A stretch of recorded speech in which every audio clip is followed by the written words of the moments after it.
the late 1960s, a growing peace movement suddenly takes a dark turn with the bloody murders of 7 innocent people, including actress Sharon Tate.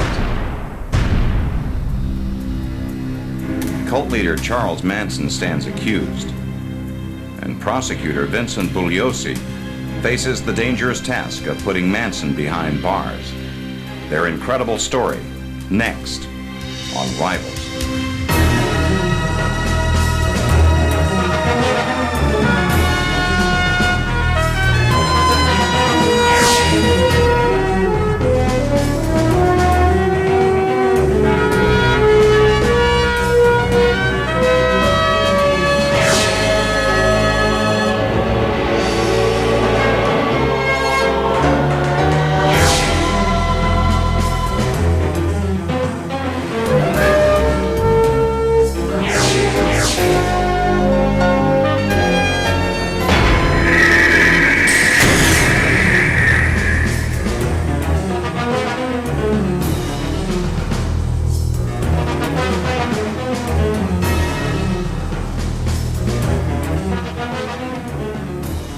Hello, I'm Gerald McRaney. Prior to 1969, few Americans had heard of an obscure cult leader named Charles Manson, or an equally uncelebrated county prosecutor named Vincent Bugliosi. That changed with the barbarous slaying of actress Sharon Tate and 6 others. Blood seeped into the Hollywood Hills. A country wondered what had happened to the younger generation, and the young wondered what had happened to their summer of love. As Vincent Bugliosi unflinchingly stared into the demonic gaze of Charles Manson, what no one knew was that a critical clue to the crime lay locked in the lyrics of a Beatles album. Vincent Bugliosi would discover that, and much, much more. June 15, 1970. The trial of Charles Manson and his co-defendants opened in Los Angeles to worldwide attention. At center stage sat a psychotic killer who changed his appearance from day to day, but never his deep hatred for society. This confusion belongs to you. It's your confusion. I don't have any confusion. I don't have any guilt. I know what I've done, and no man can judge me. I judge me. What have you done, Charlie? No one knew what Charlie Manson might do next. The heavily guarded courtroom was tense, with good reason. And at one point, Manson leaped a table with almost supernatural force, attempting to attack the judge, and later threatened to have prosecutor Vincent Bugliosi killed. Yet in Bugliosi, Manson had met an unexpectedly worthy foe. The ambitious young prosecutor was as driven by the need to dominate the courtroom as Manson was to control his own dark world. In my opening statement, I said that these murders were perhaps the most bizarre, savage, nightmarish murders in the recorded annals of crime. And I think that Linda Kasabian... Like Manson, Bugliosi loved the spotlight. But it was his extraordinary commitment to protect society that set Vincent Bugliosi apart from so many other prosecutors, and made him the single greatest enemy of Charles Manson. Though from vastly different backgrounds, the two great rivals do share the same year of birth. 1934, the midst of the Great Depression. Manson is born in Cincinnati, Ohio, to a 16-year-old girl who has a strong taste for both alcohol and men. He never knows any father, taking his last name from one of his mother's many boyfriends. A drifting petty criminal in and out of jail, she alternately pampers and neglects her young son. When he's 12, she abandons him to the court, and he's assigned to the care of Catholic priests.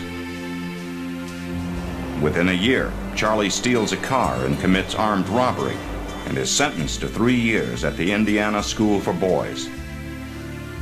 There, older inmates rape and abuse him until he learns how to fight back, turning his fear into violent fury. Charlie Manson's education behind bars has officially begun. Vincent Bugliosi grows up in the far more peaceful environment of Hibbing, Minnesota, where his father is a hard-working but successful grocer. The youngest child in a large family, Bugliosi shares Charlie Manson's hunger for attention. But unlike Manson, he's ingrained with a strong sense of middle American morality and has the odd habit of preaching to other children. Growing up in a small town in Minnesota in the 30s and 40s, you just naturally knew what was right and wrong. I mean, there were no bad influences, no illicit drugs, no gangs. Crimes like burglary, robbery, murder, just almost totally alien to our existence. A top student, Bugliosi captains his high school tennis team and attends the University of Miami on a partial tennis scholarship. It's there he meets his future wife, Gail. It's a safe, comfortable life, a life Charlie Manson can only dream about. In his 3 years at the Indiana Reformatory, Manson scales walls and cuts fences, escaping a total of 18 times. At 16, he steals a car and heads for California, hoping to find his mother. Instead, he's caught, and this time finds himself doing hard time in federal prison, where he will be punished for crimes ranging from petty theft to homosexual rape.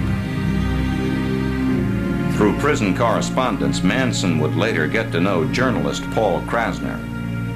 Well, Manson was really a Frankenstein monster created by the American prison system, and so he came out, you know, with all of the characteristics that inmates develop. Racism, paranoia, ways to do criminal things. He came out as a pimp and a drug dealer. In 1954, Manson gets out on parole. He marries the first girl he sleeps with, a 17-year-old waitress who endures his frequent physical abuse. The next summer, he steals a car and with his pregnant wife heads again for California, where he will spend the next decade in and out of prison for stealing, forging checks, and pimping. Vincent Bugliosi, meanwhile, attends UCLA Law School, where he serves as president of his graduating class. In 1964, driven by a growing animus toward hardcore criminals, he takes a job as a Los Angeles County Deputy District Attorney. It's the first step on a road that will lead to his climactic standoff with Charles Manson. Although he celebrates the birth of his first child that same year, Bugliosi remains devoted to his job. An admitted workaholic, he's quickly promoted to trying felony jury cases. Trying a criminal case before a jury, to me, that was the ultimate. That was where the drama was, the excitement. More was at stake. Sometimes a person's liberty, even their life. While Bugliosi shows his promise in the courtroom, Manson is forging his own future in federal prison. He becomes an avid student of psychology-based spiritual movements. His IQ measures an impressive 121, and like Bugliosi, he exhibits exceptional verbal skills. In prison drama class, he shows a gift for altering his personality to suit his needs. By his own admission, he said, "I'm a man of 1,000 faces." He was like a chameleon, constantly changing to fit the occasion or the person to whom he was talking. Manson spends hours in his cell writing songs and practicing on his guitar. He develops an odd fixation on one rock group in particular, the Beatles. Psychiatrists and fellow convicts alike find Manson paranoid and dangerous, a man who demonstrates a morbid fascination with violent death. In 1966, Manson serves out the final year of a 10-year prison term.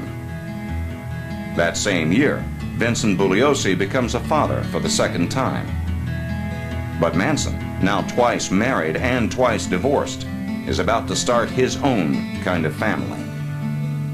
He'll find his converts among the flower children of the 60s counterculture. And here, Charlie Manson will plant his dark seeds of madness and mass murder.